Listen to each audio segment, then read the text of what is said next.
আজকে রান্না করবো ঢেলা মাছ। বস্তার থেকে কাঠগুলোকে বার করে বস্তাতে তুলে রোদ্দুরে একটু শুকনো হতে দেবো। রোদ্দুরে কাঠগুলো শুকনো করে রান্না করলে কিন্তু ভালো জাল হবে। তো যাই হোক, বস্তাতে সব কাঠগুলোকে তুলে রোদ্দুরে দিয়ে দিলাম শুকনো হতে। তো যাই হোক, কাঠগুলো রোদ্দুরে শুকনো হতে দেওয়া হয়ে গেছে। এই উনুনটাতে করি আমি রান্না। তো এখানে ভালো করে ঝাড় দিয়ে পরিষ্কার করে নেব। সকালের রান্না একবার হয়ে গেছে, এবার আমি করব দুপুরের রান্না। তো যাই হোক, চারিদিকটা ভালো করে ঝাড় দিয়ে পরিষ্কার করে ঝাঁটিয়ে নেওয়া হয়ে গেছে। সকালে খেয়েছিলাম ভাত, তো বাসনগুলোকে এবার মেজে নেব। আর তোমরা যারা আমার ভিডিওতে ভালো ভালো কমেন্ট করো, তোমাদের সবাইকে অসংখ্য ধন্যবাদ। আর এইদিকে কিন্তু আমার বাসনগুলো মেজে নেওয়া হয়ে গেছে। বাসনগুলো এবার এক এক করে ধুয়ে নেব। আর বাসন বেশিক্ষণ মেজে রাখলে না শুকনো হয়ে যায়। তো যাই হোক, বাসনগুলো কিন্তু অনেকক্ষণ ডলে ডলে ধুয়েছি। তো বাসনগুলো আমার সব এক এক করে ধুয়ে নেওয়া হয়ে গেছে। বসে পড়েছিলাম মাছ কাটতে, আর আমি আজকে নিয়েছিলাম ঢেলা মাছ। তো যাই হোক, মাছগুলো কেটে বেছে নেওয়া সব হয়ে গেছে। এবার মাছগুলোকে আমি ধুয়ে নেব। গামলাতে জল নিয়ে মাছগুলোকে একটা একটা করে আমি ধুয়ে নিচ্ছিলাম। তো যাই হোক, মাছগুলো আমার সব ধুয়ে নেওয়া হয়ে গেছে। উনুনে ভাত বসিয়ে দিয়ে বসে পড়েছিলাম সবজি কাটতে।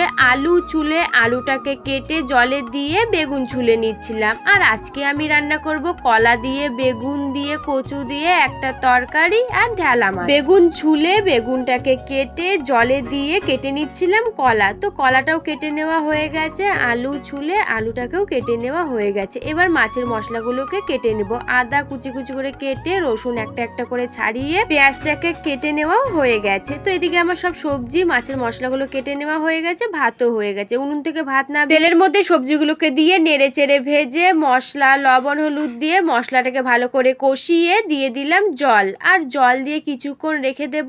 আর জল দিয়ে কিছুক্ষণ রেখে দিয়েছিলাম। সবজি তরকারিটা রান্না করা হয়ে গেছে। গামলাতে নাবিয়ে রেখে তেলের মধ্যে মাছগুলোকে দিয়ে উল্টে পাল্টে মাছগুলো সব ভেজে নেওয়া হয়ে গেছে। তেলের মধ্যে বেগুনগুলোকে দিয়ে উল্টে পাল্টে ভেজে বাটিতে তুলে রেখে আলুগুলো তেলের মধ্যে দিয়ে নেড়ে চেড়ে ভেজে নিয়ে পেঁয়াজ দিয়ে পেঁয়াজগুলোকেও ভেজে মশলা টমেটো লবণ হলুদ দিয়ে মশলাটাকে ভালো করে কষিয়ে দিয়ে দিলাম জল। কিছুক্ষণ রেখে দিয়েছিলাম। মাছের আলু হয়ে গেছে সিদ্ধ। ঝোলের মধ্যে মাছ বেগুনগুলোকে দিয়ে নেড়ে চেড়ে রেখে দিয়েছিলাম। আর মাছের তরকারিটা রান্না করা হয়ে গেছে। গামলাতে নাবিয়ে নিলাম। আর ভিডিওটা ছিল এই পর্যন্ত।